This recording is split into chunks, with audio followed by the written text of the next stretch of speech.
Hi കൂട്ടുകാരെ, കഴിഞ്ഞ ക്ലാസ്സിൽ നമ്മൾ 2024 PSC ചോദിച്ച കറണ്ട് അഫയേഴ്സ് ചോദ്യങ്ങളുടെ പാർട്ട് 1 പഠിച്ചിരുന്നു. ഇത് പാർട്ട് 2 വീഡിയോ ആണ്. അപ്പോൾ കഴിഞ്ഞ ക്ലാസ്സിൽ പഠിച്ചതിൻ്റെ ബാക്കി PSC ചോദിച്ച ചോദ്യങ്ങൾ നമുക്കൊന്ന് പരിചയപ്പെടാം. അപ്പോൾ ഇതിൻ്റെ PDF നമ്മുടെ 2025 ജനുവരി 1 നമ്മുടെ ടെലഗ്രാം ചാനലിൽ ഇട്ടിട്ടുണ്ട്. മഹിമ പൗർണമി PSC എന്നതാണ് ടെലഗ്രാം ചാനലിൻ്റെ പേര്. അത് ഡിസ്ക്രിപ്ഷൻ ബോക്സിൽ അതിൻ്റെ ലിങ്ക് ഉണ്ടായിരിക്കും. അപ്പോൾ നോട്ട്സ് ആവശ്യമുള്ളവർ ഡിസ്ക്രിപ്ഷൻ ബോക്സിൽ കിടക്കുന്ന ആ ലിങ്ക് ക്ലിക്ക് ചെയ്യുക, ടെലഗ്രാം ചാനലിൽ ജോയിൻ ചെയ്യുക. 2025 ജനുവരി 1 ഇട്ടിരിക്കുന്ന ഫസ്റ്റ് കറണ്ട് അഫയേഴ്സ് തന്നെ എടുത്ത് നോക്കുക. അപ്പം അത് ആ ഒരു PDF നിങ്ങൾക്ക് വേണമെങ്കിൽ പ്രിന്റ് എടുത്തെടുക്കാം, അല്ലെങ്കിൽ അല്ലാതെ വായിച്ചു നോക്കണമെങ്കിൽ അല്ലാതെ വായിച്ചു നോക്കാം. ആ സെയിം PDF ആണ് നമ്മളിവിടെ വായിക്കുന്നത് കേട്ടോ. ഓക്കെ, അപ്പം 2024 ജനുവരി തൊട്ട് നവംബർ വരെ PSC ചോദിച്ചിട്ടുള്ള കറണ്ട് അഫയേഴ്സ് ചോദ്യങ്ങളാണ് നമ്മളിപ്പോൾ ഒന്ന് പരിചയപ്പെടാനായിട്ട് പോകുന്നത്. അപ്പം 2021 ഡേവിഡ് ജൂലിയനും ആൽഡം പറ്റാപൗറ്റിയനും ചേർന്ന് നോബൽ പുരസ്കാരം നേടിയത് ഏതു മേഖലയിലാണ്? ഇവിടെ നോക്കി, ഇവിടെ 2021 നോബൽ പ്രൈസ് ആണ് ചോദിച്ചേക്കുന്നത് അല്ലെ. വല്ലപ്പോഴും ഒക്കെ ഇങ്ങനെ കയറി വരാറുണ്ട്. എന്നാലും പൊതുവെ 2024 എക്സാം കൂടുതലും ചോദ്യങ്ങൾ വന്നിരുന്നത് 2023 നിന്നാണ്. പിന്നെ ആ 2024 നിന്നുള്ള ചോദ്യങ്ങളും വന്നിട്ടുണ്ട്. പിന്നെ അപൂർവമായിട്ട് ഇതിനൊക്കെയുള്ള അവാർഡുകൾ, ലിറ്ററസി അവാർഡുകൾ, അങ്ങനെയുള്ള കാര്യങ്ങൾ കുറച്ച് ബാക്കിലോട്ടൊക്കെ ചോദിച്ചിട്ടുണ്ട്. അപ്പം നിങ്ങൾ പഠിക്കുമ്പോഴത്തേക്ക് മിനിമം 2023-24 പഠിച്ചു വയ്ക്കുക. ഇപ്പം ജനുവരിയിലല്ലേ ആയുള്ളൂ. 2023-24 മിനിമം പഠിച്ചു വെച്ചേക്കുക. ബാക്കി പറ്റുവാണെങ്കിൽ ഇതേണക്കുള്ള അവാർഡുകൾ, സാഹിത്യ അവാർഡുകൾ, പിന്നെ നമ്മളിപ്പം ഒളിമ്പിക്സ് നടന്നു, അപ്പോൾ ഈ ഒളിമ്പിക്സും ഇതിന് മുന്നേ ഉള്ള ഒളിമ്പിക്സ്, അങ്ങനെയുള്ള കാര്യങ്ങൾ മാത്രം കുറച്ച് ബാക്കിലോട്ടും കൂടെ ഒന്ന് നോക്കി വെച്ചേക്കുക. ഓക്കെ, അപ്പം ആർക്കാണ് കിട്ടിയത്? വൈദ്യശാസ്ത്രത്തിനാണ് കിട്ടിയത്, അറിഞ്ഞു വെച്ചേക്കുക. അപ്പം നമ്മുടെ 2024 ആർക്കാണ് കിട്ടിയത്? 2024 അവാർഡ്, നോബൽ പ്രൈസിന് വൈദ്യശാസ്ത്രത്തിനുള്ള അവാർഡ് കിട്ടിയത് ആർക്കാണ്? വിക്ടറിനും റൗക്കനുമാണ് കേട്ടോ. വിക്ടറിനും റൗക്കനുമാണ്. അതും കൂടെ ഒന്ന് അറിഞ്ഞു വെച്ചേക്കുക. ഓക്കെ, അത് ഇമ്പോർട്ടൻ്റ് ആണ്. 2024 മസ്റ്റായിട്ട് നോക്കി വെച്ചേക്കണം. ഇപ്പോൾ കൊടുത്തു കഴിഞ്ഞതാണ്. 2023 പഠിക്കണം, 24 പഠിക്കണം കേട്ടോ. 23, 24 നമുക്ക് സെപ്പറേറ്റ് ക്ലാസ് ആയിട്ട് നോബൽ പ്രൈസ് വേണമെങ്കിൽ പഠിക്കാം, അല്ലെങ്കിൽ നമ്മുടെ എൻട്രിയുടെ ഡിഗ്രി ലെവൽ ചാനലിൽ നോബൽ പ്രൈസിൻ്റെ ക്ലാസ് എടുത്തിട്ടുണ്ടായിരുന്നു.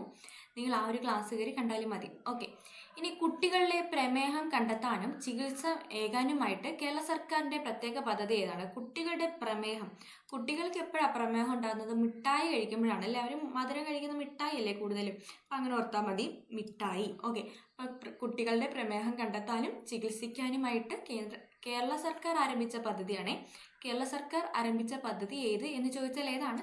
മിഠായി ആണ് പദ്ധതി. ഓക്കെ, ഇനി കൊറോണ വൈറസിന്റെ വകഭേദമായിട്ടുള്ള B.1.529 ഏതിനെ സൂചിപ്പിക്കുന്നു എന്ന് ചോദിച്ചാൽ ഏതിനെയാണ്? ഒമിക്രോണിനെയാണ്. ഒമിക്രോണിനെ സൂചിപ്പിക്കുന്നതാണ് ഏതെന്ന് പറയുന്നത്?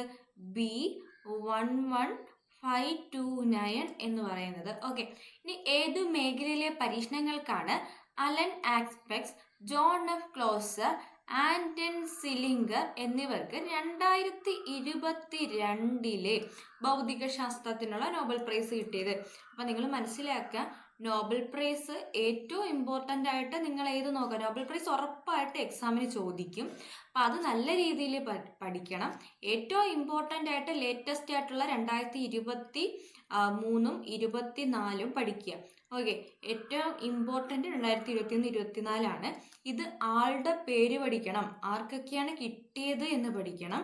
അതുപോലെ ഇവരേത് രാജ്യക്കാരാണ്, ഇവരുടെ കൺട്രി പഠിക്കണം. അതുപോലെ എന്തിന് കിട്ടി, എന്തിനാണ് ഇവർക്ക് കിട്ടിയത് എന്നുകൂടി നിങ്ങൾ പഠിച്ചു വെക്കണം. ഓക്കെ, ഇത്രയും മിനിമം അതിനകത്ത് പഠിക്കണം. ഇനി 2021 തൊട്ടുള്ള ചോദിക്കാനുള്ള സാധ്യതയും കൂടുതലാണ്. 2021 തൊട്ട് 24 വരെയുള്ളത് ചോദിക്കാനുള്ള സാധ്യതയുണ്ട്.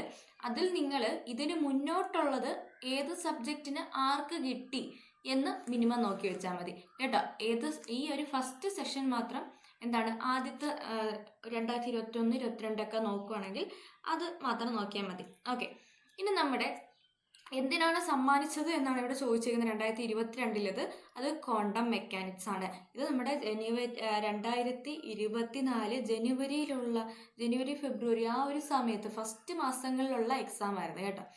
ഈ തുടക്കം ക്വസ്റ്റ്യൻസ് ഒക്കെ ജനുവരി ഫെബ്രുവരി അങ്ങനെയാണ് പോകുന്നത്. അപ്പോൾ ഏകദേശം ഒരു ഫെബ്രുവരി മാർച്ച് ആ റേഞ്ചിൽ വരുന്ന എക്സാം ആയതുകൊണ്ടാണ് 2023 22 ഇമ്പോർട്ടൻ്റ് ആയത്. ഓക്കെ, ഇനി നമ്മളിപ്പോൾ 2025 കടന്നിട്ടുണ്ട്. അതുകൊണ്ട് നമുക്കിനി 2023 24 കൂടുതൽ ഇമ്പോർട്ടൻ്റ് ആയിട്ടുള്ളത്. ഓക്കെ, അപ്പം അങ്ങനെ അതിൻ്റെ വിഷയങ്ങൾ അന്നേരം നോക്കിയാൽ മതി.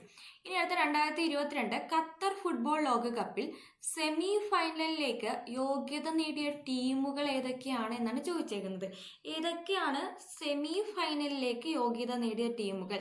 ഏതാണ്? ഖത്തർ ഫുട്ബോളിനെ പറ്റിയാണ് ചോദിച്ചേക്കുന്നത് 2022.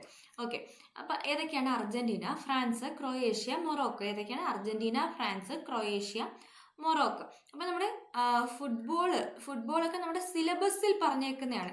നിങ്ങൾ സ്പോർട്സ് പഠിക്കുമ്പം ചെയ്യേണ്ട ഒരു കാര്യം എന്ന് പറഞ്ഞാൽ, സ്പോർട്സിൽ PSC ചോദിക്കുന്ന ചോദ്യങ്ങൾ എങ്ങനെയാണ്, എന്തൊക്കെയാണ്? കറണ്ട് അഫയേഴ്സ് റിലേറ്റഡ് വരാം. സ്പോർട്സ് എന്ന് പറയുന്ന ടോപ്പിക്ക് ഡിഗ്രി ലെവലിന് 3 മാർക്കിന് എടുത്ത് പറഞ്ഞിട്ടുണ്ട്. ഓക്കെ, അപ്പോൾ ഈ 3 മാർക്കിന് എന്തൊക്കെ പഠിക്കണമെന്ന് ചോദിച്ചാൽ, ഇന്ത്യക്ക് എന്തെങ്കിലുമൊക്കെ മെച്ചമുണ്ടായിട്ടുള്ള എന്തെങ്കിലുമൊക്കെ കായിക ഇനങ്ങളോ എന്തെങ്കിലും ഒരു ഇവൻറ്റുകളോ എന്തെങ്കിലും ഒരു ചെറിയ പാർട്ടെങ്കിലും ഇന്ത്യക്ക് എന്തെങ്കിലും പറയാൻ പറ്റുന്ന നേട്ടം ഉണ്ടായിട്ടുണ്ടെങ്കിൽ അങ്ങനെയുള്ള സാധനങ്ങൾ നല്ല രീതിയിൽ പഠിക്കുക. ഓക്കെ, ഇന്ത്യയുടെ നേട്ടങ്ങൾ നല്ല രീതിയിൽ പഠിക്കുക. ഓക്കെ, ഇനി ഇന്ത്യ ജയിക്കുമ്പം ഇന്ത്യയോടൊപ്പം ഉണ്ടായിരുന്ന റണ്ണറപ്പ് ആയിരുന്ന രാജ്യം ഏതെന്നും കൂടെ പഠിക്കാൻ മറക്കരുത് കേട്ടോ. അതുപോലെ ഇനി പഠിക്കാനുള്ള കാര്യം, നമ്മുടെ സിലബസ് എടുത്തു നോക്കുമ്പം അതിൽ കുറച്ച് കായിക ഇനങ്ങൾ കൊടുത്തിട്ടുണ്ട്. ഫുട്ബോള്, സാഫ് ഗെയിംസ്, അങ്ങനെ. അപ്പം അങ്ങനെയുള്ള അല്ലെങ്കിൽ നാഷണൽ ഗെയിംസ്, അപ്പം അതിൻ്റെയൊക്കെ വേദി ആര് വിജയിച്ചു, എത്രാമത്തെ എഡിഷനാണ് നടക്കുന്നത്, എവിടെയാണ് നടക്കുന്നത് തുടങ്ങിയ കാര്യങ്ങളൊന്ന് കറണ്ട് അഫയേഴ്സ് റിലേറ്റഡ് ആയിട്ട് പഠിച്ചു വെച്ചേക്കാം. പിന്നെ ചോദിക്കുന്നത് എന്താണ്? ആ ഇവൻറ്റ്സ്, അതായത് നമ്മുടെ സിലബസിൽ പറഞ്ഞേക്കുന്നതിൽ ജയിച്ച ടീമുകൾ ആരൊക്കെയാണെന്ന്, അത് ഇന്ത്യ അല്ലെങ്കിൽ പോലും ആര് ജയിച്ചു, ആരാണ് റണ്ണറപ്പ്, അങ്ങനെയുള്ള കാര്യങ്ങൾ, അല്ലെങ്കിൽ അവർക്ക് അതിനകത്ത് ഏതെങ്കിലും റെക്കോർഡ് ആരെങ്കിലും ഉണ്ടാക്കിയിട്ടുണ്ടെങ്കിൽ അത് ജസ്റ്റ് ഒന്ന് അതും അറിഞ്ഞു വെച്ചേക്കാം കേട്ടോ. ഓക്കെ, ഇനി കേരള സാഹിത്യ അക്കാദമിയുടെ പ്രസിഡന്റ് ആരാണ്? കേരള സാഹിത്യ അക്കാദമിയുടെ പ്രസിഡന്റ് K. സച്ചിദാനന്ദൻ. ആരാണ്? K. സച്ചിദാനന്ദൻ. പുള്ളിക്കാരൻ ഒഴിയുന്നതിനെ പറ്റിയൊക്കെ പറഞ്ഞിരുന്നു. അപ്പോൾ ഇത് അറിഞ്ഞു വെച്ചേരാം കേട്ടോ. ഓക്കെ,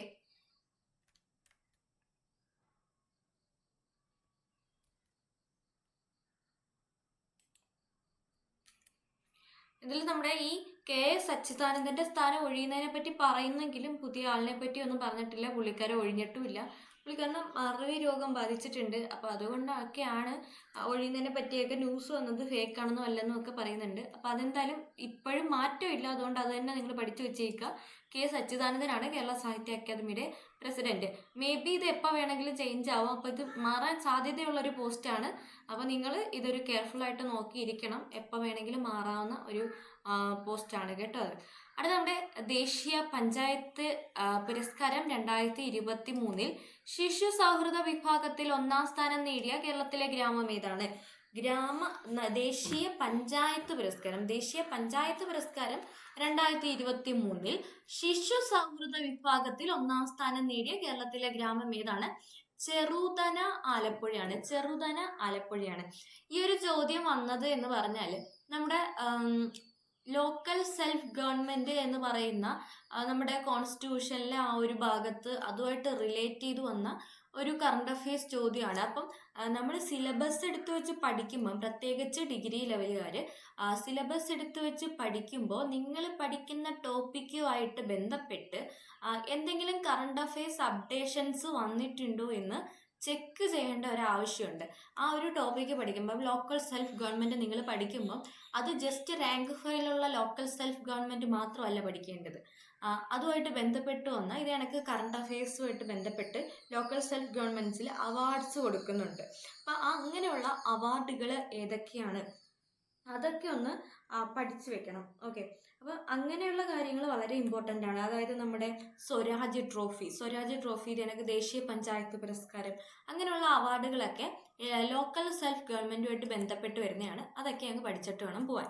ഓക്കെ, ഇനി 2023 വൈദ്യശാസ്ത്ര നോബൽ ആർക്ക് കിട്ടി? 2024 നടന്ന എക്സാമാണ്. 23 ചോദിച്ചതിൽ വലിയ ഒരുപാട് പുറകെ ഒന്നും അല്ല. ഇപ്പം നിങ്ങൾ പഠിക്കുമ്പം 2023 24 നല്ല രീതിയിൽ ഫോക്കസ് ചെയ്ത് പഠിക്കണം. ബാക്കിയുള്ളത് ആർക്ക് കിട്ടി, എന്തിന് കിട്ടി മാത്രം ഒന്ന് നോക്കിയാൽ മതി. ഓക്കെ, ഇനി 2023 വൈദ്യശാസ്ത്ര നോബൽ കിട്ടിയത് ആർക്കാണ്? ഡ്രൂ വൈസ്മാൻ എന്നാണ് ഇവിടെ തന്നേക്കുന്നത്. ഓക്കെ, 2023 ഡ്രൂ വൈസ്മാന് മാത്രമാണോ കിട്ടിയത്? ആർക്കൊക്കെ ആയിരുന്നു കിട്ടിയത്? നിങ്ങളൊന്ന് ചിന്തിച്ചു നോക്കി. 2023 2023 മെഡിസിന് നോബൽ പ്രൈസ് കിട്ടിയത് ആർക്കൊക്കെയാണ്? നമ്മൾ പഠിച്ച കോഡ് ഓർമ്മയുണ്ടോ? കോഡ് എന്തായിരുന്നു? നമ്മുടെ കോഡ് എന്താണ്? മെഡിക്കൽ എൻട്രൻസിന് 2023 മെഡിസിൻ്റെ കോഡാണ് മെഡിക്കൽ എൻട്രൻസിന്. ഓക്കെ, മെഡിക്കൽ എൻട്രൻസിന് വയസ്സായിട്ടുള്ളവർ, വയസ്സെന്ന് പറഞ്ഞാൽ ബുദ്ധി എന്നല്ലേ അർത്ഥം, വയസ്സായവർ കേറിക്കോ എന്നല്ലായിരുന്നോ നമ്മുടെ കോഡ് അല്ലേ? അത് ഓർത്താൽ നമുക്ക് കിട്ടും. ആർക്കൊക്കെയാണ് മെഡിക്കൽ എൻട്രൻസ്, അതായത് മെഡിസിൻ ഉള്ള നോബൽ പ്രൈസ് കിട്ടിയത്? ആർക്കൊക്കെയാണ്? ഡ്രൂ വൈസ്മാൻ, ആ വൈസ്മാൻ. ഇനി കേറിക്കോ എന്ന് പറഞ്ഞാൽ എന്താണ്? ക്യാരിക്കോ, കാറ്റലിൻ ക്യാരിക്കോ. ഇവർക്ക് രണ്ടുപേർക്കുമാണ് 2023 വൈദ്യശാസ്ത്രത്തിനുള്ള നോബൽ പ്രൈസ് കിട്ടിയത്. ഇവിടെ ഡ്രൂ വൈസ്മാൻ മാത്രം കൊടുത്തിരുന്നതെന്ന് പറഞ്ഞാൽ ക്വസ്റ്റ്യനിൽ അതായിരുന്നു ചോദിച്ചിരുന്നത്, അതുകൊണ്ടാണ്. ഓക്കെ, നമ്മൾ ആ ക്വസ്റ്റ്യനിൽ വന്ന ചോദ്യവും അതിൻ്റെ ഉത്തരവും മാത്രമാണ് നമ്മളിവിടെ കളക്ട് ചെയ്തെടുത്ത് പഠിക്കുന്നത്. ഓക്കെ, ഇനി അടുത്തിടെ ചൈനയിലെ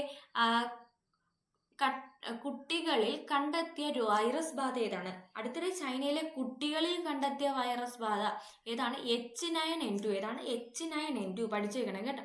അപ്പോൾ ഇത് കണക്കുള്ള ഹെൽത്ത് ആൻഡ് ഡിസീസ് PSC ചോദിക്കുന്ന ഒരു ചോദ്യ മേഖലയാണ്. ഹെൽത്ത് ആൻഡ് ഡിസീസുമായിട്ട് ബന്ധപ്പെട്ട് ഇത് കണക്ക് ഏതെങ്കിലും രാജ്യത്ത് എന്തെങ്കിലും വൈറസ് ബാധ റിപ്പോർട്ട് ചെയ്തിട്ടുണ്ടോ, അല്ലെങ്കിൽ എന്തെങ്കിലും ഒരു പുതിയ രോഗം കണ്ടെത്തിയിട്ടുണ്ടോ, അല്ലെങ്കിൽ എന്തെങ്കിലും പുതിയ വാക്സിൻ വികസിപ്പിച്ചിട്ടുണ്ടോ, അങ്ങനെ കാര്യങ്ങൾ അത് PSC ചോദിക്കും. അതിനോടൊപ്പം തന്നെ ഹെൽത്ത് സ്കീംസും ചോദിക്കും. അപ്പോൾ ഇവിടെ എന്താണ്? ഇവിടെ ചൈനയിൽ കുട്ടികളിൽ കണ്ടെത്തിയ വൈറസ് ബാധ ചോദിച്ചു. അപ്പോൾ H9N2 ആണ്. അപ്പോൾ ഉറപ്പായിട്ട് ഇപ്പോൾ ചൈനയിൽ റീസെൻ്റ്ലി റിപ്പോർട്ട് ചെയ്തിട്ട് ചോദിക്കാൻ സാധ്യതയില്ലേ? ചൈനയിൽ ഇപ്പോൾ അടുത്തിടെ റിപ്പോർട്ട് ചെയ്ത് 2025 റിപ്പോർട്ട് ചെയ്ത രോഗം ഏതാണ്? അല്ലെങ്കിൽ 24 അവസാനം റിപ്പോർട്ട് ചെയ്തു, 2024 അവസാനം 2025 ഇപ്പോൾ ചൈനയിൽ റിപ്പോർട്ട് ചെയ്തുകൊണ്ടിരിക്കുന്ന രോഗം ഏതാണ്? HMPV virus. ഏതാണ്? HMPV വൈറസ് ആണ്. ഇതേസമയം നമ്മുടെ USA ഇപ്പോൾ റീസെൻ്റ്ലി ഒരു രോഗം റിപ്പോർട്ട് ചെയ്തായിരുന്നു. അത് ഏതായിരുന്നു അറിയാമോ? ഇതാണ് നോറോ വൈറസ് കേട്ടോ. നോറോ വൈറസ് എവിടെയാണ്? അമേരിക്കയിലാണ് റിപ്പോർട്ട് ചെയ്തത്. അങ്ങനെയാണെങ്കിൽ നമ്മുടെ ഉഗാണ്ടയിൽ ഇപ്പോൾ ഒരു വൈറസ് റിപ്പോർട്ട് ചെയ്തിട്ടുണ്ടായിരുന്നു, ഡിങ്ക. ഇതാണ് ഡിങ്ക വൈറസ്. ഡിങ്ക രോഗം ഇപ്പോൾ അവിടെ റിപ്പോർട്ട് ചെയ്തത്. അപ്പം ഇങ്ങനെയുള്ള കാര്യങ്ങൾ ഇനി ചോദിക്കാനുള്ള സാധ്യത കൂടുതലാണ്. അപ്പം അതൊക്കെ ഒന്ന് നോക്കി വെച്ചേക്കണം കേട്ടോ. അതുപോലെ ഇനി അടുത്ത ചോദ്യം, 2023 ഡിസംബറിൽ ചെന്നൈയിലുണ്ടായ വെള്ളപ്പൊക്കത്തിന് കാരണമായ ചുഴലിക്കാറ്റും ചോദ്യം വരാൻ സാധ്യതയുള്ള ഒരു ചോദ്യ മേഖലയാണ്. റീസെൻ്റ്ലി നമ്മുടെ ഡന ചുഴലിക്കാറ്റ് അങ്ങനെയൊക്കെ കുറേ ഉണ്ടല്ലോ. ഫെയിൻജൽ, ഡന, ഇതൊക്കെ നമ്മുടെ ബംഗാൾ ഉൾക്കടലിലാണ് ഉണ്ടായത്. 2024 ഉണ്ടായത്. ഏതൊക്കെ സ്ഥലങ്ങളെയാണ് ബാധിച്ചത്? ഫെയിൻജൽ ആണെങ്കിൽ തമിഴ്നാടിനെയാണ് ബാധിച്ചത്. ഡനയാണെങ്കിൽ നമ്മുടെ ബംഗാൾ, ഒഡീഷ ആ ഒരു ഭാഗത്തെയാണ് ബാധിച്ചത്. അപ്പം അങ്ങനെ ഒരു ചുഴലിക്കാറ്റിനെ പറ്റി എന്താണ് റീസെൻ്റ്ലി വന്നിട്ടുള്ള ചുഴലിക്കാറ്റുകളെ പറ്റി നമ്മൾ പഠിക്കണം. ആ ചുഴലിക്കാറ്റിനെ പറ്റി പഠിക്കുമ്പോൾ നമ്മൾ അറിഞ്ഞു വെക്കേണ്ടത് അതിൻ്റെ പേര്. ഓക്കെ, ചുഴലിക്കാറ്റിൻ്റെ പേര് ഇട്ട രാജ്യം. ഓക്കെ, പേരിട്ടത് മറ്റൊരു രാജ്യമായിരിക്കും. അതിനൊരു അർത്ഥമുണ്ടായിരിക്കും, അതിൻ്റെ മീനിങ്. Okay, meaning. പിന്നെന്താണ്? എവിടെയാണ്, ഏത് കടലിലാണ്, ബംഗാൾ ഉൾക്കടലിലാണോ അറബിക്കടലിലാണോ, ഏത് കടലിലാണ് ഉണ്ടായത്, ഏത് രാജ്യങ്ങളെ അഫക്റ്റ് ചെയ്തു, ഏത് സംസ്ഥാനത്തെ അഫക്റ്റ് ചെയ്തു. ഇപ്പം ചിലപ്പോൾ ഇന്ത്യയിലോട്ട് തന്നെ വരണമെന്നില്ല, മറ്റ് രാജ്യങ്ങളിലേക്കായിരിക്കും അത് പോയത്. അങ്ങനെയാണെങ്കിൽ ഏത് രാജ്യത്തെ അഫക്റ്റ് ചെയ്തു, ഇനി ഇന്ത്യയിലേക്കാണ് അത് അഫക്റ്റ് ചെയ്തതെങ്കിൽ ഏത് സംസ്ഥാനങ്ങളെ അഫക്റ്റ് ചെയ്തു എന്നാണ് ഉണ്ടായത്. അതിൻ്റെ വേഗം പറ്റുമെങ്കിൽ അതും കൂടെ, സ്പീഡ് അറിയാമെങ്കിൽ അതും കൂടെ. അത് അത്ര ഇമ്പോർട്ടൻ്റ് അല്ല, എന്നാലും നിങ്ങൾ പഠിക്കുമ്പോൾ കംപ്ലീറ്റ് ആയിട്ട് അങ്ങ് പഠിക്കുമ്പോൾ സ്പീഡും കൂടെ അങ്ങ് പഠിച്ചു വെച്ചാൽ സെറ്റാവും. ഓക്കെ, ഇനി അടുത്ത നമ്മുടെ നിലവിലെ UPSC ചെയർമാൻ ആരാണ്? മനോജ് സോണി എന്നാണ് PSC അന്നേരം ചോദിച്ചപ്പോൾ ഉത്തരം. ഇപ്പോൾ ആരാണ്? മനോജ് സോണി അല്ല. ഇപ്പോൾ ആരാണ്? നമ്മുടെ പ്രീതി സുധനാണ്. ആരാണ്? പ്രീതി സുധനാണ് ഇപ്പോഴത്തെ നമ്മുടെ UPSCയുടെ ചെയർമാൻ കേട്ടോ. അത് മാറ്റി പഠിക്കണം. ഇത് ചേഞ്ച് വന്ന അപ്പോയിൻമെൻ്റ് ആണ്. ഇനി PSC ഒരു ചോദ്യം ചോദിക്കുകയാണെങ്കിൽ ഒരിക്കലും മനോജ് സോണി ചോദിക്കൂല. UPSC ചെയർമാൻ ആരാണ്? UPSC ചെയർമാൻ ആരാണ്? നമ്മുടെ പ്രീതി സുധനാണ്. ഓക്കെ, അപ്പം അത് പഠിച്ചു വെച്ചേക്കാം. ഇനി നമ്മുടെ ISRയുടെ അല്ല UPSCയുടെ ചെയർമാനാകുന്ന രണ്ടാമത്തെ വനിതയാണ്. ഓക്കെ, അത് ഒന്ന് അറിഞ്ഞു വെച്ചേക്കുക. അതുപോലെ നമ്മുടെ ISRയുടെ ചെയർമാൻ ഇപ്പോൾ റീസെൻ്റ്ലി മാറിയിട്ടുണ്ടായിരുന്നു. അതാരാണ് എന്ന് ഇന്നത്തെ കമൻറ്റ് ബോക്സിൽ നിങ്ങളൊന്ന് കമൻറ്റ് ചെയ്യുക. നിങ്ങൾക്ക് അറിയാമോ എന്നറിയാനാണ്, നമ്മൾ പഠിപ്പിച്ച കാര്യമാണ്, ഒരുപാട് പ്രാവശ്യം പഠിച്ചതാണ്. അപ്പോൾ ISRയുടെ ചെയർമാൻ റീസെൻ്റ്ലി ഈ ഒരു ജനുവരി 14 മാറും. അപ്പോൾ ഇനി ആരാണ് നമ്മുടെ ISRO ചെയർമാൻ, ജസ്റ്റ് ഒന്ന് കമൻറ്റ് ചെയ്തേക്കുക കേട്ടോ. ഓക്കെ, ഇനി നമ്മുടെ 2023 150-ാം ജന്മവാർഷികം ആചരിക്കപ്പെടുന്ന നവോത്ഥാന നായകൻ ആരാണ്? വളരെ ഇമ്പോർട്ടൻ്റ് ആണ്. നമ്മുടെ വക്കം മൗലവിയുടെ 150-ാം ജന്മവാർഷികം ആചരിച്ചു. ഈ ഒരു ചോദ്യം മാത്രമേ നമ്മൾ ഇതിനകത്ത് ഉൾപ്പെടുത്തിയിട്ടുള്ളെങ്കിലും ഈ ഒരു റീസെൻ്റ്ലി ചോദിച്ച 2024 ചോദിച്ച മിക്ക ചോദ്യപേപ്പറിലും വക്കം മൗലവിയെ പറ്റിയുള്ള ചോദ്യങ്ങളുണ്ടായിരുന്നു. പക്ഷെ ആ ചോദ്യം വന്നത് GK പാർട്ടിലാണ്. GK പാർട്ടിലാണ് വന്നതെങ്കിലും അത് കറണ്ട് അഫയേഴ്സ് റിലേറ്റഡ് ചോദ്യമാണ്. കറണ്ട് അഫയേഴ്സ് റിലേറ്റഡ് നമ്മളിവിടെ ഉൾപ്പെടുത്തിയിട്ടില്ല. ഡയറക്റ്റ് വന്ന കറണ്ട് അഫയേഴ്സ് മാത്രമേ ഉൾപ്പെടുത്തിയിട്ടുള്ളൂ കേട്ടോ. അപ്പം വക്കം മൗലവിയുടെ ചോദ്യം നിങ്ങൾ ഒരുപാട് എല്ലാ എക്സാമിലും കാണും. അപ്പം നിങ്ങൾ ഇപ്പം നോർമലി കറണ്ട് അഫയേഴ്സ് വലിയ കാര്യമായിട്ട് നോക്കാത്ത ഒരാൾ പ്രീവിയസ് ക്വസ്റ്റ്യൻ നോക്കുന്നുണ്ടെന്ന് വെച്ചാൽ പ്രീവിയസ് ക്വസ്റ്റ്യൻ നോക്കിയിട്ട് റീസെൻ്റ്ലി ചോദിച്ച ചോദ്യങ്ങൾ നോക്കുമ്പോൾ വക്കം മൗലവിയെ പറ്റി ചോദിച്ചു. നോർമലായിട്ട് എന്താ ചിന്തിക്കുക, റിനേസൻസിൽ നിന്ന് ചോദ്യം വരുന്നുണ്ട്, അപ്പം റിനേസൻസ് ലീഡേഴ്സിനെ പഠിക്കണം എന്ന് പറഞ്ഞ് വക്കം മൗലവി അല്ലാതെ എല്ലാവരെയും പഠിച്ചു വെക്കും. പക്ഷെ അങ്ങനെ പഠിക്കുന്നതിനേക്കാളും നിങ്ങൾ കുറച്ചുകൂടെ സ്മാർട്ട് വർക്ക് ചെയ്ത് കറണ്ട് അഫയേഴ്സുമായിട്ട് റിലേറ്റ് ചെയ്ത് വന്നിട്ടുള്ള നവോത്ഥാന നായകന്മാരെ നല്ല രീതിയിൽ പഠിക്കുക. അപ്പോൾ ഈ 52 നവോത്ഥാന നായകന്മാരുണ്ട്. ഈ 52 പേരെ നിങ്ങൾ പഠിക്കേണ്ട ആവശ്യമില്ല. കറണ്ട് അഫയേഴ്സുമായിട്ട് റിലേറ്റ് ചെയ്ത് ആരൊക്കെ വന്നിട്ടുണ്ടോ അവരെ പഠിക്കുക. അവരെയാണ് PSC ചോദിക്കുന്നത്. ഈ 2023 പകുതി തൊട്ട് ഇപ്പോൾ 2024 വരെയും ഉള്ള ട്രെൻഡ് എന്ന് പറഞ്ഞാൽ കറണ്ട് അഫയേഴ്സ് റിലേറ്റഡ് ആയിട്ട് വന്നിട്ടുള്ള ആളുകളുടെ റിലേറ്റഡ് ആയിട്ടുള്ള GK ചോദ്യങ്ങളാണ് അങ്ങനെ ചോദിച്ചുകൊണ്ടിരിക്കുന്നത്. അപ്പോൾ എന്താണ്, വക്കം മൗലവിയുടെ 150-ാം ജന്മവാർഷികമായിരുന്നു, അത് ചോദിച്ചു. അയ്യങ്കാളിയുടെ 100-ാം ചരമവാർഷികത്തോടനുബന്ധിച്ച് പ്രതിമ വന്നായിരുന്നു. അപ്പോൾ അതുമായിട്ട് ബന്ധപ്പെട്ട അയ്യങ്കാളിയുടെ ചോദ്യങ്ങൾ റിപ്പീറ്റ് കയറി വന്നു. അതുപോലെ നമ്മുടെ ആലുവ സർവമത സമ്മേളനത്തിൻ്റെ 100-ാം വാർഷികമാണ്. അപ്പോൾ ആലുവ സർവമത സമ്മേളനം നമ്മുടെ ശ്രീനാരായണ ഗുരുവായിട്ട് ബന്ധപ്പെട്ടതാണ്. അപ്പം ശ്രീനാരായണ ഗുരു ഉറപ്പായിട്ട് പഠിക്കണം, അത് പണ്ട് തൊട്ടേ ചോദിക്കുന്നത് തന്നെ. എന്നാലും എന്താണ്, ഇങ്ങനെ കറണ്ട് അഫയേഴ്സിൽ വന്നിട്ടുള്ള വ്യക്തികൾ നമ്മുടെ ആരെയാണ്, നമ്മുടെ മൗലവി നമ്മുടെ 100-ാം വാർഷികം ആചരിച്ച അല്ലമീൻ എന്ന് പറയുന്ന പത്രം ആരുടേതാണ്? അത് PSC ചോദിച്ച ചോദ്യമാണ്. അപ്പം അല്ലമീൻ പത്രത്തിൻ്റെ 100-ാം വാർഷികമാണ്. അപ്പം അതുമായിട്ട് ബന്ധപ്പെട്ട് PSC ചോദ്യം ചോദിച്ചു. ആരുടെയാണ് അത് നിങ്ങളൊന്ന് കമൻറ്റ് ചെയ്യണേ. അല്ലമീൻ്റെ ഫൗണ്ടർ ആരാണ്? മുഹമ്മദ് അബ്ദുറഹ്മാനാണ്. ഓക്കെ, മുഹമ്മദ് അബ്ദുറഹ്മാനെ പറ്റിയും ചോദ്യങ്ങൾ വന്നിരുന്നു. അപ്പം ആ മുഹമ്മദ് അബ്ദുറഹ്മാൻ്റെ ക്വസ്റ്റ്യൻ കണ്ട നോർമലായിട്ടുള്ള ഒരു PSC ഉദ്യോഗാർത്ഥി എന്ത് വിചാരിക്കും, അപ്പം ഈ നാഷണൽ എന്താണ് നമ്മുടെ റിനേസൻസ് ലീഡേഴ്സിനെ അരിച്ചു ഇറക്കി പഠിക്കണം, അല്ലമീൻ പത്രമൊക്കെ ചോദിച്ചു, റിനേസൻസ് നല്ല രീതിയിൽ നോക്കണം, അങ്ങനെയൊന്നുമല്ല. എങ്ങനെയാണ്, അവിടുത്തെ 100-ാം വാർഷികം ആചരിച്ചതുകൊണ്ടാണ് അദ്ദേഹത്തെ പറ്റി ചോദിച്ചത്. ഇവിടെ 150-ാം വാർഷികം ആഘോഷിച്ചുകൊണ്ടാണ് വക്കം അബ്ദുൽ ഖാദർ മൗലവിയെ പറ്റി ചോദിച്ചത്. ഇത് ഇവിടെ കറണ്ട് അഫയേഴ്സ് ഡയറക്റ്റ്ലി ചോദിച്ചു. ബാക്കി എല്ലാ ചോദ്യപേപ്പറിലും വക്കം മൗലവി ഉണ്ടായിരുന്നു. എല്ലാ ചോദ്യപേപ്പറിലും വക്കം മൗലവിയുടെ GK ഫാക്ട്സ് ആണ് ചോദിച്ചത്. ഓക്കെ, അപ്പോൾ നമ്മൾ കറണ്ട് അഫയേഴ്സ് പഠിക്കുമ്പോൾ എങ്ങനെ പഠിക്കണം? ഒരു കറണ്ട് അഫയേഴ്സ് ചോദ്യം, അതുമായിട്ട് ബന്ധപ്പെട്ട് കറണ്ട് അഫയേഴ്സിൽ ആ വ്യക്തിയെ പറ്റി GK ഫാക്ട്സ് കൂടെ പഠിക്കണം. ഓക്കെ, GK നമ്മൾ റാങ്ക് ഫയൽസിൽ പഠിക്കുന്ന അല്ലെങ്കിൽ കോമൺ ആയിട്ട് പഠിച്ചിട്ടുള്ള കാര്യങ്ങൾ, PSC മുമ്പ് ചോദിച്ചിട്ടുള്ള ചോദ്യങ്ങൾ, ആ വ്യക്തിയെ പറ്റി നമുക്ക് അറിയുന്ന കാര്യങ്ങളൊക്കെ ഒന്ന് കളക്ട് ചെയ്ത് പഠിക്കാം. ഓക്കെ, ഇനി അടുത്ത യുനെസ്കോയുടെ ലോക പൈതൃക പദവി ലഭിച്ച ഇന്ത്യയിലെ സർവകലാശാല ഏതാണ്? വിശ്വഭാരതി സർവകലാശാലയാണ്. ഇതിനുശേഷം ഒരുപാട് യുനെസ്കോ പദവി ലഭിച്ച സ്ഥലങ്ങൾ ഇന്ത്യയിൽ ഉണ്ടായിട്ടുണ്ട്. അപ്പം അതൊക്കെ ഒന്ന് നോക്കി വെച്ചേക്കണം. ഓക്കെ, അപ്പം അങ്ങനെയുള്ള കാര്യങ്ങൾ PSC ചോദിക്കും. യുനെസ്കോ ഇമ്പോർട്ടൻ്റ് ആണ്. യുനെസ്കോയുടെ ലോക പൈതൃക പട്ടികയിൽ ഇടം പിടിച്ച ഇന്ത്യൻ സൈറ്റുകൾ നല്ല രീതിയിൽ നോക്കി വെക്കണം. അപ്പം ഏതൊക്കെയാണ് എന്ന് വെച്ചാൽ, ഏതൊക്കെയാണെന്ന് പറഞ്ഞാൽ ഏറ്റവും ലാസ്റ്റായിട്ട് ഇപ്പോൾ നമ്മുടെ അസമിൽ ഒരു സ്ഥലം ഇടം പിടിച്ചിരുന്നു. ഏത് സ്ഥലമാണെന്നറിയാമോ? അസമിലെ ഏത് സ്ഥലമാണ് യുനെസ്കോയുടെ ലോക പൈതൃക പട്ടികയിൽ ഇടം പിടിച്ചത്? അതായത് 43 ലോക പൈതൃക സൈറ്റുകളുണ്ട്. 43ാമത്തെ സൈറ്റ് ഏതാണ് എന്ന് ചോദിച്ചാൽ ഏതാണെന്ന് അറിയാമോ? 43ാമത്തേത് ചെരാദോയ് മൈദം. ഏതാണ്? ചെരാദോയ് മൈദം അസമാണ് കേട്ടോ. ചെരാദോയ് മൈദം ഓക്കെ, ഇതെന്ന് പറഞ്ഞാൽ ഒരു ശവകുടീരമാണ്. അസമിലുണ്ടായിരുന്ന പണ്ടത്തെ അഹോം ഡൈനാസ്റ്റിയുടെ ശവകുടീരങ്ങളാണ്, പിരമിഡ് പോലെയുള്ള ശവകുടീരങ്ങളാണ് ചെഹോം മൊയ്തം എന്ന് പറയുന്നത്. ഇതാണ് 43ാമത്തെ ഇന്ത്യയുടെ പൈതൃക കേന്ദ്രം. നിലവിൽ 43 അപ്പോൾ 42 ഏതാണെന്ന് അറിയാമോ? 42ാമത്തത് നമ്മുടെ ഹൊയ്സാല ക്ഷേത്രങ്ങളാണ്. സ്ഥലമില്ല കേട്ടോ, എഴുതി. 42ാമത്തെ യുനെസ്കോയുടെ പൈതൃക കേന്ദ്രം ഹൊയ്സാല, ഇന്ത്യയുടെ പൈതൃക കേന്ദ്രം ഹൊയ്സാല ക്ഷേത്രങ്ങളാണ്. 41ാമത്തത് നമ്മുടെ ശാന്തി നികേതനാണ് കേട്ടോ. ഓക്കെ അല്ലേ? ഇനി നമ്മുടെ ഹാങ്ചോ ഏഷ്യൻ ഗെയിംസിൽ ഇന്ത്യക്ക് എത്ര മെഡൽ ലഭിച്ചു? കണ്ടോ, ഇന്ത്യക്ക് എത്ര നേട്ടമുണ്ടായി അതാണ് ചോദിച്ചിരിക്കുന്നത്. അപ്പോൾ ഹാങ്ഷോ ഏഷ്യൻ ഗെയിംസിൽ ഇന്ത്യക്ക് എത്ര മെഡൽ കിട്ടി?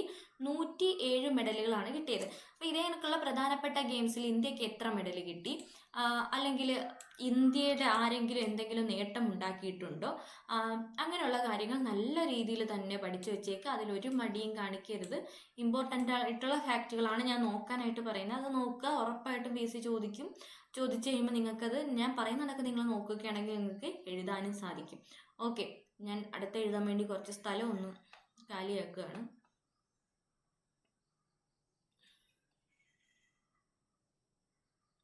ഓക്കെ,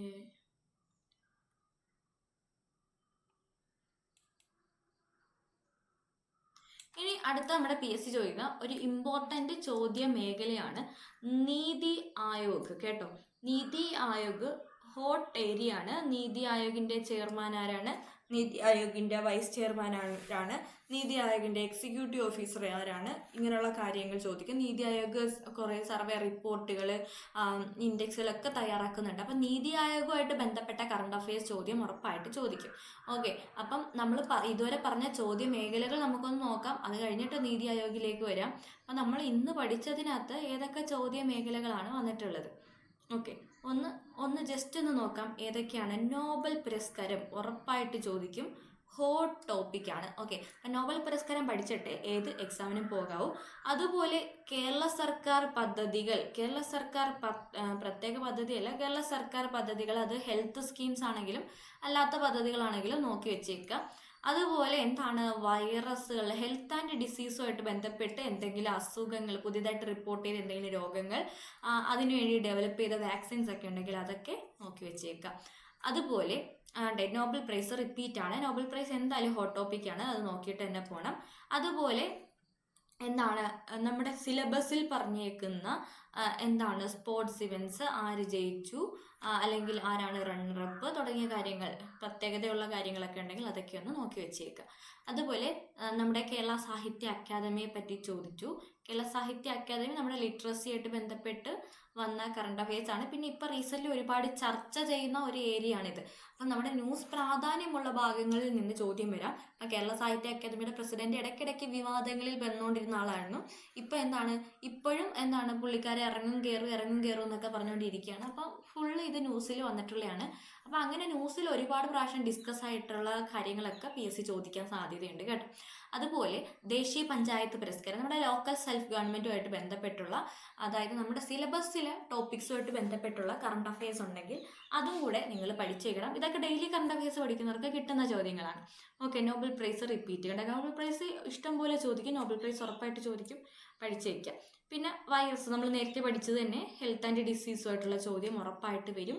അപ്പം അതുമായിട്ട് ഏതെങ്കിലും രോഗങ്ങൾ, അതും ന്യൂസ് പ്രാധാന്യമുള്ളതാണ് കൂടുതൽ ചോദിക്കുക കേട്ടോ. അതുപോലെ ചുഴലിക്കാറ്റ് ചോദിക്കാനുള്ള സാധ്യതയുണ്ട്. ഇതൊക്കെ നമ്മൾ ഈ ക്വസ്റ്റ്യൻ വർക്കൗട്ട് ചെയ്ത് കഴിഞ്ഞിട്ട് ഇതൊക്കെ ഓരോ ദിവസവും ടോപ്പിക്സ് ആയിട്ട് കൊണ്ടുവരാം. പിന്നെ നമ്മുടെ ഇന്ത്യയുടെ പ്രധാനപ്പെട്ട പൊസിഷനിലിരിക്കുന്ന ആളുകളുടെ ചോദ്യം വരും. ഇന്ത്യൻ അപ്പോയിൻമെൻറ്റ്സ്, കേരള അപ്പോയിൻമെൻറ്റ്സ് ചോദ്യങ്ങൾ വരാനുള്ള സാധ്യത കൂടുതലാണ്. അതുപോലെ വാർഷികങ്ങളുമായിട്ട് ബന്ധപ്പെട്ട് റിലേറ്റഡ് GK വരാനുള്ള സാധ്യതയുണ്ട്. ഡയറക്റ്റ് ചോദ്യം വരാം, റിലേറ്റഡ് GKയും വരാം. അതുപോലെ യുനെസ്കോയുടെ ഇന്ത്യയുടെ പൈതൃക സൈറ്റുകൾ ചോദിക്കാം. അതുപോലെ ഇത് ഇന്ത്യയുടെ നേട്ടം, സ്പോർട്സിൽ ഇന്ത്യയുടെ നേട്ടങ്ങൾ ചോദിക്കാം. ഇനി അടുത്ത നമ്മുടെ നീതി ആയോഗ്. ഓക്കെ, നീതി ആയോഗിൻ്റെ CEO ആരാണ് നീതി ആയോഗിൻ്റെ CEO എന്ന് ചോദിച്ചാൽ BVR സുബ്രഹ്മണ്യൻ. ആരാണ്? BVR സുബ്രഹ്മണ്യനാണ്. ഓക്കെ, അപ്പം നീതി ആയോഗിൻ്റെ വൈസ് ചെയർമാൻ ആരാണ് നീതി ആയോഗിൻ്റെ വൈസ് ചെയർമാൻ? അതും കൂടെ പഠിച്ചു വെച്ചേക്കുക. വൈസ് ചെയർമാൻ ആരാണ്? സുമൻ ബെറി. ആരാണ്? സുമൻ ബെറിയാണ് കേട്ടോ. സുമൻ ബെറിയാണ് നീതി ആയോഗിന്റെ വൈസ് ചെയർമാൻ. ഓക്കെ, ചെയർമാൻ സംശയമില്ല നമ്മുടെ പ്രധാനമന്ത്രി തന്നെയായിരിക്കും. ഇനി ഇടുക്കി കേരളത്തിലെ ഏറ്റവും വലിയ ജില്ലയാവാൻ കൂട്ടിച്ചേർത്ത വില്ലേജ്. ഇത് റീസെന്റ് നമ്മുടെ ഡെയിലി CA പഠിച്ചവർക്ക് കിട്ടുന്ന ചോദ്യമാണ്, ഡെയിലി കറണ്ട് അഫയേഴ്സിൽ വന്ന ഫാക്റ്റാണ്. അപ്പം നമ്മൾക്ക് നിങ്ങളിവിടെ മനസ്സിലാക്കേണ്ട ഒരു കാര്യം എന്ന് പറഞ്ഞാൽ എന്താണ്, ഹോട്ട് ടോപ്പിക് ഉറപ്പായിട്ട് വരും. ഓക്കെ, ഹോട്ട് ടോപ്പിക്സ് നമ്മൾ ഏതെങ്കിലുമൊക്കെ യൂട്യൂബിൽ എക്സാം എടുക്കുമ്പോൾ ഏതൊക്കെയാണ് ഇമ്പോർട്ടൻ്റ് എന്ന് ചോദിക്കുക, അല്ലെങ്കിൽ ടീച്ചേഴ്സിൻ്റെ അടുത്ത് ചോദിച്ചാൽ അവർ കുറേ ടോപ്പിക്സ് പറഞ്ഞു തരും. ആ ടോപ്പിക്സ് പഠിച്ചാൽ നിങ്ങൾക്ക് കുറേ കറണ്ട് അഫയേഴ്സ് ചോദ്യങ്ങൾ കിട്ടും. ഓക്കെ, നല്ല രീതിയിൽ പഠിക്കുകയാണെങ്കിൽ. പക്ഷേ ഡെയിലി CA പഠിച്ചാൽ മാത്രം കിട്ടാവുന്ന ചോദ്യങ്ങൾ PSC ചോദിക്കുന്നുണ്ട്. അപ്പോൾ ഫുൾ മാർക്ക് കിട്ടണമെങ്കിൽ ഡെയിലി CAയും ഹോട്ട് ടോപ്പിക്, ഡെയിലി CA പഠിക്കുമ്പോൾ തന്നെ ഹോട്ട് ടോപ്പിക്സ് വരും. പിന്നെ ഹോട്ട് ടോപ്പിക്സ് നിങ്ങൾ അവസാനം ഒന്ന് നോക്കുമ്പോൾ നിങ്ങൾക്ക് റിവിഷൻ ആവും. അല്ലാതെ അവസാനം നിമിഷം ഹോട്ട് ടോപ്പിക്സ് പഠിക്കാതിരുന്ന എക്സാം ഹാളിൽ ഇരിക്കുമ്പോൾ മൊത്തം പുകഞ്ഞിരിക്കത്തേ ഉള്ളൂ. മാക്സിമം ഡെയിലി കറണ്ട് അഫയേഴ്സ് ആയിട്ട് തന്നെ പഠിക്കുക. ഡെയിലി പത്രം വായിച്ച് പഠിക്കുക.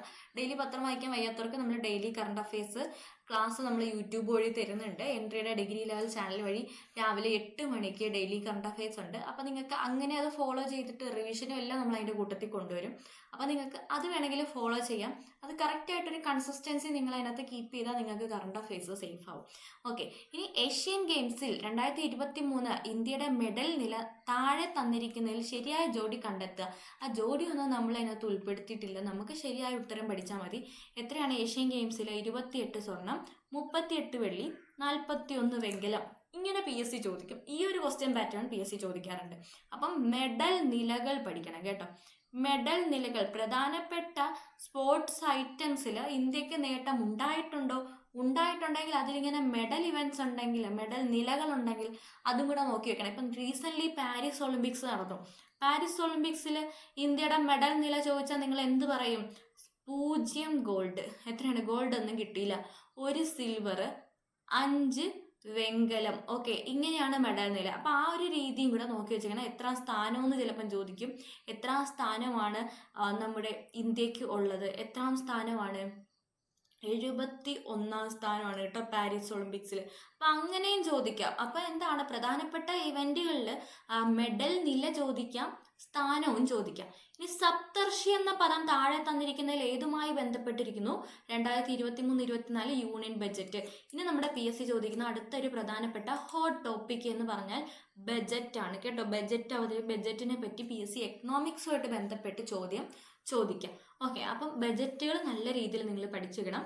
അതുപോലെ ലോകസഭയിലും സംസ്ഥാന നിയമസഭകളിലും 1/3 സീറ്റുകൾ സ്ത്രീകൾക്കായി സംവരണം ചെയ്യുന്നതിനായി പാർലമെന്റ് പാസാക്കിയ ഇന്ത്യൻ ഭരണഘടനയുടെ 106ാം ഭേദഗതി നിയമത്തിന് നൽകിയിരിക്കുന്ന പേര് എന്താണ് എന്നാണ് ചോദിച്ചിരിക്കുന്നത്. സ്ത്രീകൾക്കായിട്ട് സംവരണം കൊടുക്കാനായിട്ടാണ് 106ാമത്തെ ഭേദഗതി. ഓക്കെ, അപ്പോൾ ആ നിയമത്തിന് കൊടുത്തിരുന്ന പേര് നാരീശക്തി വന്ദൻ അധീനിയം എന്നതാണ്. ഇത് നമ്മുടെ റീസെൻ്റ്ലി ന്യൂസ് പ്രാധാന്യമുള്ളതാണ്. നമ്മുടെ പുതിയ പാർലമെന്റ് മന്ദിരത്തിൽ ആദ്യമായിട്ട് അവതരിപ്പിച്ച ബില്ലാണ് നാരീശക്തി വന്ദൻ അധീനിയം ബില്ല്. ഇത് പാസ്സാക്കിയ ഡേറ്റ് നമ്മുടെ MS സ്വാമിനാഥൻ മരിച്ച ഡേറ്റും ഒന്നാണ്. ഇത് പാസ്സാക്കിയ ഡേറ്റും MS സ്വാമിനാഥൻ മരിച്ച ഡേറ്റും ഒന്നാണ്. അപ്പം ഇതിൻ്റെ ഉത്തരം നിങ്ങൾ ഇതിൻ്റെ താഴെ കമൻറ്റ് ചെയ്യുക. ഞാൻ ക്ലൂ തന്നിട്ടുണ്ട്. MS സ്വാമിനാഥൻ മരിച്ച ഡേറ്റും നാരീശക്തി വന്ദൻ അധീനിയം പാർലമെന്റ് പാസ്സാക്കിയതും ഒരേ ഡേറ്റിലാണ്. അപ്പം ഇതിൻ്റെ ഉത്തരം നിങ്ങളൊന്ന് കമൻറ്റ് ചെയ്യുക. അറിയാവുന്നവർ കമൻറ്റ് ചെയ്യുക. ഓക്കെ, ഇനി മാതാപിതാക്കൾ 2 പേരും അഥവാ ഒരാൾ മരണപ്പെട്ട് സാമ്പത്തിക പരാധീനത അനുഭവിക്കുന്ന കുടുംബങ്ങളെ അവിടുത്തെ കുട്ടികൾക്ക് സ്വഭവനങ്ങൾ അല്ലെങ്കിൽ ബന്ധുഭവനങ്ങളിൽ താമസിച്ച് വിദ്യാഭ്യാസം ചെയ്യാനുള്ള കേരള സാമൂഹിക സുരക്ഷാ മിഷൻ പ്രതിമാസം ധനസഹായം കൊടുക്കുന്നുണ്ട്. അതിൻ്റെ ആ ഒരു പദ്ധതിയുടെ പേരാണ് ചോദിച്ചിരിക്കുന്നത്. അതായത് അച്ഛനോ അമ്മയോ അല്ലെങ്കിൽ 2 പേരോ മരണപ്പെട്ട കുട്ടികൾ, അവരെ പരിചരിക്കുന്ന ബന്ധുജനങ്ങൾക്ക് അല്ലെങ്കിൽ അവരെ ബന്ധുക്കളുടെ ഭവനങ്ങളിൽ താമസിപ്പിച്ച് അവർക്ക് വിദ്യാഭ്യാസം ചെയ്യാനുള്ള സഹായമൊക്കെ നമ്മുടെ ഗവൺമെൻറ് കൊടുക്കുന്നുണ്ട്. അപ്പോൾ അവർക്ക് പ്രതിമാസം നൽകുന്ന ധനസഹായ പദ്ധതിയുടെ പേരാണ് സ്നേഹപൂർവ്വം. ഓക്കെ, അപ്പോൾ സ്കീംസ് ഇമ്പോർട്ടൻ്റ് ആണ്. റിപ്പീറ്റ് ആയിട്ട് അടുത്ത സ്കീം കണ്ടോ. സ്കീം ഉറപ്പായിട്ട് ചോദിക്കും കേട്ടോ. ഏത് എക്സാമിന് പോകുന്നതിന് മുമ്പും സ്കീംസ് നല്ല രീതിയിൽ പഠിച്ചിട്ട് പോവുക, നോബൽ പ്രൈസ് പഠിച്ചിട്ട് പോവുക, ഇതൊക്കെ ചോദിക്കും. ഓക്കെ, നോബൽ പ്രൈസ്, സ്കീംസ് ഒക്കെ PSCയുടെ ഇഷ്ട വിഷയങ്ങളാണ്. ഇത് പഠിക്കാതെ ഒരു എക്സാമിന് പോയത്, പദ്ധതികൾ പഠിക്കാതെയും നോബൽ പ്രൈസ് പഠിക്കാതെയും ഒരു എക്സാമിനും പോകരുത്. ഓക്കെ, ഇനി അടുത്ത നമ്മുടെ ഇത് ശരിയാവുന്നില്ല പദ്ധതി. ഓക്കെ, ഇനി നമ്മുടെ ഓട്ടിസം ബാധിച്ചവരുടെ സമഗ്ര പുരോഗതിക്കായി കേരള സാമൂഹിക സുരക്ഷാ മിഷൻ നടപ്പിലാക്കുന്ന പദ്ധതി. വീണ്ടും പദ്ധതി കണ്ടോ, ഹെൽത്ത് സ്കീംസും ചോദിക്കും, കേരള ഗവൺമെന്റ് സ്കീംസും ചോദിക്കും. അപ്പോൾ ഇത് ഹെൽത്ത് സ്കീംസിൽ വരുന്നത്. അപ്പോൾ രണ്ട് പദ്ധതികളും പഠിക്കണം കേട്ടോ. അപ്പോൾ എന്താണ്, ഓട്ടിസം ബാധിച്ചവരുടെ സമഗ്ര പുരോഗതിക്കായി കേരള സാമൂഹിക സുരക്ഷാ മിഷൻ നടപ്പിലാക്കുന്ന പദ്ധതി ഏതാണ്? സ്പെക്ട്രം പദ്ധതിയാണ്. അപ്പം ഇങ്ങനെയുള്ള പ്രധാനപ്പെട്ട പദ്ധതികളെല്ലാം നമ്മുടെ എൻട്രി ആപ്പിനകത്ത് എന്താണ് സ്കീംസ്, ആരോഗ്യ സംരക്ഷണ പദ്ധതികൾ അല്ലെങ്കിൽ കേരള സർക്കാർ പദ്ധതികൾ എന്നൊക്കെ പറഞ്ഞ് ക്ലാസ് എടുത്തിട്ടുണ്ട്. അപ്പം ആപ്പ് എടുത്തിട്ടുള്ളവർ ആ ക്ലാസ് കാണുക. അല്ലെങ്കിൽ നമ്മുടെ ഡെയിലി കറണ്ട് അഫയേഴ്സ് ക്ലാസ്സിൽ നമ്മൾ ഒരുപാട് പ്രാവശ്യം ഇതൊക്കെ റിപ്പീറ്റ് ചെയ്ത് റിവിഷൻ ചെയ്ത് പഠിച്ച കാര്യമാണ്. അപ്പം അതിൻ്റെ നോട്ട് നമ്മൾ ഇട്ടിട്ടുണ്ടായിരുന്നു. ആ നോട്ട് എടുത്തെങ്കിൽ വായിച്ചെങ്കിലും നോക്കുക കേട്ടോ. ഇത് ISROയുടെ ചന്ദ്രയാൻ 3 ദൗത്യവുമായി ബന്ധപ്പെട്ട് ശരിയായ പ്രസ്താവന ഏത്? കുറച്ച് പ്രസ്താവനകൾ തന്നിട്ടുണ്ടായിരുന്നു, ശരിയായിട്ടുള്ളത് മാത്രമാണ് നമ്മൾ കൊടുത്തേക്കുന്നത് കേട്ടോ. അപ്പം ചന്ദ്രയാൻ 3 ഹോട്ട് ടോപ്പിക് ആണ്. ചന്ദ്രയാൻ 3 ഇമ്പോർട്ടൻ്റ് ആണ്. ചന്ദ്രയാൻ 3 ആദിത്യ L1 അതേ കണക്ക് ISRO റീസെൻ്റ്ലി വിക്ഷേപിച്ചിട്ടുള്ള ISRO മിഷൻസ് ഇമ്പോർട്ടൻ്റ് ആണ് കേട്ടോ. ISRO റീസെൻ്റ്ലി വിക്ഷേപിച്ചിട്ടുള്ള വിക്ഷേപണങ്ങളെല്ലാം തന്നെ ഒന്ന് പഠിച്ചു വെച്ചേക്കുക, അതിൻ്റെ പ്രത്യേകതയും നോക്കി വെച്ചേക്കുക. ഓക്കെ, അപ്പം ISROയിൽ നമ്മുടെ ISRO ചന്ദ്രയാൻ 3 എന്നാ വിക്ഷേപിച്ചത്? 2023 July 14. 2023 July 14 Satish Dhawan space സെന്ററിൽ നിന്നാണ് വിക്ഷേപിച്ചത്. ഇത് ഭ്രമണപഥത്തിലെത്തിയതെന്നാണ് 2021 ഓഗസ്റ്റ് 5 ഭ്രമണപഥത്തിലെത്തിയത്. 2023 ഓഗസ്റ്റ് 23 ചന്ദ്രന്റെ ദക്ഷിണ ധ്രുവത്തിൽ ലാൻഡ് ചെയ്തത്. ഓക്കെ, ഈ 3 പോയിന്റ്സ് ശരിയായിരുന്നു, അതുകൊണ്ട് തന്നെ എല്ലാം ശരി എന്നതാണ് ഉത്തരം. അപ്പോൾ ഈ ഒരു ഓഗസ്റ്റ് 23 ഒരു പ്രത്യേകത കൂടിയുണ്ട്. നമ്മുടെ ഇന്ത്യ ബഹിരാകാശ ദിനമായിട്ട് ആചരിക്കുന്നത് ഓഗസ്റ്റ് 23 അതും കൂടി ഒന്ന് ഓർത്തു വെച്ചേക്കാം. ഇനി നമ്മുടെ 2023 രസതന്ത്ര നോബൽ പ്രൈസ് ഏത് വിഷയവുമായി ബന്ധപ്പെട്ടിരിക്കുന്നു? അപ്പോൾ അതാ എത്ര ചോദ്യം നോബൽ പ്രൈസിന്റെ ഒന്ന് വന്നിട്ടുണ്ടെന്ന് നോക്കെ. അപ്പം നോബൽ പ്രൈസ് വളരെ ഇമ്പോർട്ടൻ്റ് ആയിട്ടുള്ള ഒരു ചോദ്യ മേഖലയാണ്. നോബൽ പ്രൈസ് പഠിക്കാതെ പോകരുത്. ഓക്കെ, അപ്പം നോബൽ പ്രൈസ് 2023 എന്തിനാണ് കിട്ടിയത്? ക്വാണ്ടം ഡോട്ടുകൾ കണ്ടുപിടുത്തവും അതിൻ്റെ സങ്കലനം. അപ്പം 2023 കെമിസ്ട്രിക്കുള്ള നോബൽ പ്രൈസ്. 2023 കെമിസ്ട്രിക്കുള്ള നോബൽ പ്രൈസ് ആർക്കാണ് കിട്ടിയത്? അതും കൂടെ അങ്ങ് പഠിച്ചു വെച്ചേക്കുക. ആർക്കൊക്കെയാണ് ഞാനിവിടെ സൈഡിൽ എഴുതുകയാണ്. Okay, Alexei Ekimov. Okay, Alexei Ekimov, Louis E Brus. Okay, Louis E Brus, അതുപോലെ മൗങ്കി ബവേണ്ടി എന്നിവർക്കാണ് കെമിസ്ട്രിക്ക് 2023 നോബൽ പ്രൈസ് കിട്ടിയത്. നമ്മുടെ കോഡ് എന്തായിരുന്നു? അലക്സിന്റെ വണ്ടി, ബവേണ്ടി. ഓക്കെ, വണ്ടി രസമുള്ള ബസ്സാണ്. രസം എന്ന് പറഞ്ഞാൽ രസതന്ത്രം. ഓക്കെ, അപ്പൊ അലക്സി അത് കഴിഞ്ഞിട്ട് രസം എന്ന് പറയുമ്പം അലക്സിന്റെ വണ്ടിയല്ലേ പറഞ്ഞത്. അപ്പൊ വണ്ടി എന്ന് പറഞ്ഞാൽ ബവേണ്ടി, രസമുള്ള ബസ്. അപ്പൊ രസതന്ത്രം, ബസ് എന്ന് പറയുമ്പോൾ ബ്രസ് എന്ന് വായിക്കുക. ഓക്കെ, അപ്പൊ ആർക്കൊക്കെയാണ്? Alexei Ekimov, Louis E Brus, പിന്നെ ആർക്കാണ്? മൗങ്കി ബവേണ്ടി എന്നിവർക്കാണ് രസതന്ത്രത്തിന് 2023 നോബൽ പ്രൈസ് കിട്ടിയത്. എന്തിനാ കിട്ടിയത്? ക്വാണ്ടം ഡോട്ടുകളുടെ കണ്ടുപിടുത്തവും അതിന്റെ സങ്കലനത്തിനുമാണ് കിട്ടിയത്. ഇനി നമ്മുടെ ISRO identify the scientific satellite launched by ISRO on January 1, 2024. നമ്മുടെ 2024 ജനുവരി 1 നമ്മുടെ ന്യൂ ഇയറിൻ്റെ അന്ന്, 2024 ജനുവരി 1 ന്യൂ ഇയറിൻ്റെ അന്ന് ISRO വിക്ഷേപിച്ച വിക്ഷേപണം ഏതാണ് എന്ന് ചോദിച്ചാൽ തന്നെ അതിൻ്റെ ഉത്തരം എന്താണ്? എക്സ്പോസാറ്റ് ആണ്. ഇത് കുറച്ചുകൂടെ ഡീറ്റെയിൽ ആയിട്ട് എന്ത് കൊടുത്തിട്ടുണ്ട്? സ്പേസ് ബേസ്ഡ് പോളറൈസേഷൻ മെഷർ ചെയ്യാനെന്നൊക്കെയാണെന്ന് പറഞ്ഞ് കൊടുത്തിട്ടുണ്ട്. ഓക്കെ, എക്സ്ട്രാ എമിഷനൊക്കെ കണ്ടുപിടിക്കാനും സെലസ്റ്റിയൽ സോഴ്സസിനെയൊക്കെ കണ്ടുപിടിക്കാനൊക്കെ വേണ്ടിയാണ് എക്സ്പോസാറ്റിനെ വിക്ഷേപിച്ചത്. ഒന്നുമില്ല, ജനുവരി 1, 2024 എക്സ്പോസാറ്റാണ്, വേറൊന്നും അവിടെ വരത്തില്ല. ഓക്കെ, ISRO മിഷൻസ് പഠിക്കാതെ പോരുത്, ISRO മിഷൻസ് ചോദിക്കും. ഇനി ഇലക്ട്രൽ ബോണ്ട്, ഒരുപാട് ന്യൂസ് പ്രാധാന്യമുള്ള മറ്റൊരു ടോപ്പിക്കായിരുന്നു ഇലക്ട്രൽ ബോണ്ട്. ഓക്കെ, അപ്പൊ ഇലക്ട്രൽ ബോണ്ടുമായി ബന്ധപ്പെട്ട് താഴെ പറയുന്ന പ്രസ്താവനകളിൽ ഏതാണ് ശരി? 2024 ഫെബ്രുവരിയിൽ സുപ്രീം കോടതി ഇലക്ട്രൽ ബോണ്ട് പദ്ധതി ഭരണഘടനാ വിരുദ്ധമാണെന്ന് കണ്ടെത്തി. ഇത് റദ്ദാക്കിയ ഒരു ടോപ്പിക്കാണ്, വളരെ ഇമ്പോർട്ടൻ്റ് ആയിട്ടുള്ള ഒരു ഹോട്ട് ടോപ്പിക്കാണ് ഇലക്ട്രൽ ബോണ്ട്. അപ്പോൾ അതും പഠിച്ചു വെക്കണം കേട്ടോ. 2027 ഫെബ്രുവരിയിൽ സുപ്രീം കോടതി ഇലക്ട്രൽ ബോണ്ട് പദ്ധതി ഭരണഘടനാ വിരുദ്ധമാണെന്ന് കണ്ടെത്തി. ഇലക്ട്രൽ ബോണ്ട് പദ്ധതി ഇന്ത്യൻ ഭരണഘടനയിലെ ആർട്ടിക്കിൾ 19 ക്ലോസ് 1A പ്രകാരമുള്ള വിവരാവകാശവും അഭിപ്രായ സ്വാതന്ത്ര്യവും ലംഘിക്കുന്നു എന്ന് കണ്ടെത്തി. അതുപോലെ ബ്ലാങ്കറ്റ് കോർപ്പറേറ്റ് രാഷ്ട്രീയ ഫണ്ടിംഗ് അനുവദിക്കുന്ന കമ്പനി നിയമത്തിലെ ഭേദഗതി ഭരണഘടനാ വിരുദ്ധമാണെന്ന് കോടതി വിധിക്കുന്നു. ഇതെല്ലാം ശരിയായിട്ടുള്ള സ്റ്റേറ്റ്മെന്റ് ആണ്. അപ്പോൾ ഇതിനെപ്പറ്റി പഠിച്ചു വെച്ചേക്കുക. ഇലക്ട്രൽ ബോണ്ട് ഹോട്ട് ടോപ്പിക്സ് നമ്മുടെ ചാനലിൽ PDF ആയിട്ട് ഇട്ടിട്ടുണ്ട്. അപ്പോൾ എക്സാമിന് മുന്നേ ഇതൊക്കെ വായിച്ചിട്ട് ഒന്ന് പോയേക്കുക കേട്ടോ. അടുത്ത 2023 കേരള ഗവർണർ രാഷ്ട്രപതിയുടെ അനുമതിക്ക് റെഫർ ചെയ്യുകയും ചെയ്ത കേരള നിയമസഭയുടെ ഏത് ബില്ലിനാണ് ഇന്ത്യൻ രാഷ്ട്രപതി അനുമതി നൽകിയത്? ഏതിനാണ്? നമ്മുടെ കേരള ലോകായുക്ത ബില്ല്. അപ്പോൾ ഇതുമായിട്ട് ബന്ധപ്പെട്ട് ലോകായുക്ത എന്ന് പറയുന്ന ടോപ്പിക്ക് ചിലപ്പോൾ ഈ കറണ്ട് അഫയേഴ്സ് ഇങ്ങനെ വരണമെന്നില്ല. ലോകായുക്തയെ പറ്റി വേണമെങ്കിൽ ചോദിക്കാം. ലോകായുക്തയുടെ റിലേറ്റ് ചെയ്ത് ലോക്പാലിനെ ചോദിക്കാം. ഇപ്പോഴത്തെ ലോകായുക്ത ആരാന്ന് ചോദിക്കാം. ഇപ്പോഴത്തെ ലോക്പാൽ ആരാന്ന് ചോദിക്കാം. അപ്പം അങ്ങനെയുള്ള ചോദ്യങ്ങളൊക്കെ വരും. അപ്പം ആരാണ് ഇപ്പോഴത്തെ ലോകായുക്ത? കേരള ലോകായുക്ത ആരാണ്? N. അനിൽകുമാർ ആണ്. ആരാണ്? N. അനിൽകുമാർ ആണ്. ആരാണ് ഇപ്പോഴത്തെ ലോക്പാല്? ആരാണ്? കാൻവിൽക്കർ ആണ്. AM കാൻവിൽക്കർ ആണ് ലോക്പാല്. അതുപോലെ ലോക്പാലും ലോകായുക്തയും മരിച്ചു പറക്കി ഇവിടെ പഠിച്ചു വെക്കുക. ഓക്കെ, ഇനി നമ്മുടെ ആദിത്യ L1 വിക്ഷേപിച്ച റോക്കറ്റ് ചോദിച്ചിട്ടുണ്ട്. ആദിത്യ L1 ഹോട്ട് ടോപ്പിക് ആണ്. ഏതാണ് റോക്കറ്റ്? PSLV-C-57 ആണ്. ISRO മിഷൻസ് ഇമ്പോർട്ടൻ്റ് ആണ്. ISRO മിഷൻസ് പഠിക്കുമ്പം ഏതാണ് വിക്ഷേപണം, ഏതിൽ വിക്ഷേപിച്ചു, എന്ന് വിക്ഷേപിച്ചു, ആരാണ് അതിൻ്റെ പുറകിൽ പ്രവർത്തിച്ച വ്യക്തികൾ, എന്താണ് അതിൻ്റെ ഒബ്ജക്റ്റീവ്സ്, അതിൻ്റെ ലക്ഷ്യങ്ങൾ എന്തൊക്കെയാണ് തുടങ്ങിയ കാര്യങ്ങൾ മസ്റ്റായിട്ടും നോക്കി വെച്ചേക്കുക. ഇനി താലിബാൻ വധിച്ച ഇന്ത്യയുടെ ഫോട്ടോ ജേർണലിസ്റ്റ് ആരാണ്? താലിബാൻ വധിച്ച ഇന്ത്യയുടെ ഫോട്ടോ ജേർണലിസ്റ്റ് ആരാണ്? ഡാനിഷ് സിദ്ദീഖി. അപ്പോൾ റീസെൻ്റ്ലി നമ്മുടെ വേൾഡിൽ ചില സ്ഥലങ്ങളിലൊക്കെ യുദ്ധങ്ങൾ നടക്കുന്നുണ്ട്. അപ്പോൾ അതുമായിട്ട് ബന്ധപ്പെട്ട് ഇന്ത്യയായിട്ട് ബന്ധപ്പെട്ട എന്തെങ്കിലും റിലേറ്റഡ് ഉണ്ടെങ്കിൽ അതിന് കുറച്ച് കൂടുതൽ ശ്രദ്ധ കൊടുക്കുക.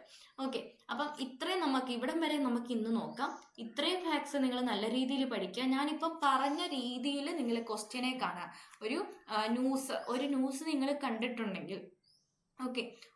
നിങ്ങൾ കണ്ടിട്ടുണ്ടെങ്കിൽ അതുമായിട്ട് ബന്ധപ്പെട്ട് നിങ്ങളുടെ സിലബസിൽ നിങ്ങൾക്ക് പഠിക്കാനുള്ള ഏതെങ്കിലും ടോപ്പിക് ഉണ്ടെങ്കിൽ ആ ടോപ്പിക്ക് അന്ന് തന്നെ പഠിക്കാനായിട്ട് നോക്കുക. അതായത് നമ്മളിപ്പം നേരത്തെ പറഞ്ഞത് നമ്മുടെ വക്കം മൗലവിയുടെ 150ാം ജന്മവാർഷികം എന്ന് കണ്ടു. ഓക്കെ, 150ാം ജന്മവാർഷികമാണ് ഇന്ന് പത്രത്തിൽ ഇങ്ങനെ കിടക്കുന്നത്. അപ്പം നിങ്ങൾ എന്താ ചെയ്യേണ്ടത്?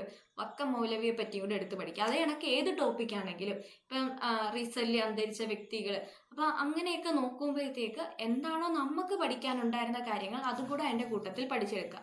ഇപ്പം MT വാസുദേവൻ നായർ റീസെൻ്റ്ലി മരിച്ചു. അപ്പം നിങ്ങൾ ആ മരിച്ചു എന്ന് കാണുമ്പം നിങ്ങൾ എന്ത് ചെയ്യുക?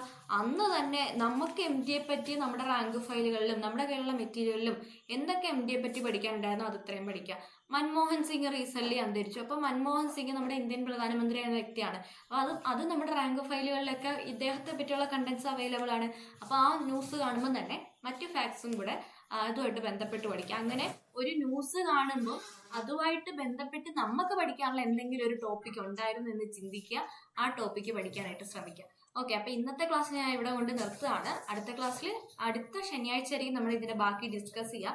ഇപ്പം കൊണ്ടുവന്ന ടോപ്പിക്ക് ഇത് നമ്മൾ എങ്ങനെ യൂസ് ചെയ്യേണ്ടതെന്ന് വെച്ചാൽ ഈ ചോദ്യങ്ങളുമായിട്ട് ബന്ധപ്പെട്ട് വന്നേക്കുന്ന ടോപ്പിക്കുകൾ നിങ്ങൾ ഈ ഒരാഴ്ച കൊണ്ട് കംപ്ലീറ്റ് ചെയ്യാൻ നോക്കുക. അതായത് നമ്മൾ പറഞ്ഞു പദ്ധതികൾ ചോദിക്കും, ISRO മിഷൻസ് ചോദിക്കും, വാർഷികങ്ങൾ ചോദിക്കും, അതുപോലെ നാരീശക്തി വന്ദൻ അധിനിയം ബില്ല് ഇമ്പോർട്ടൻ്റ് ആണ്, പുതിയ പാർലമെന്റ് മന്ദിരം ഇമ്പോർട്ടൻ്റ് ആണ്.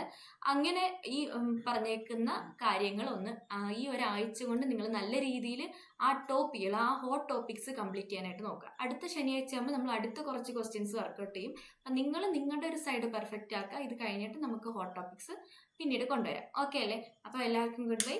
Thank you all.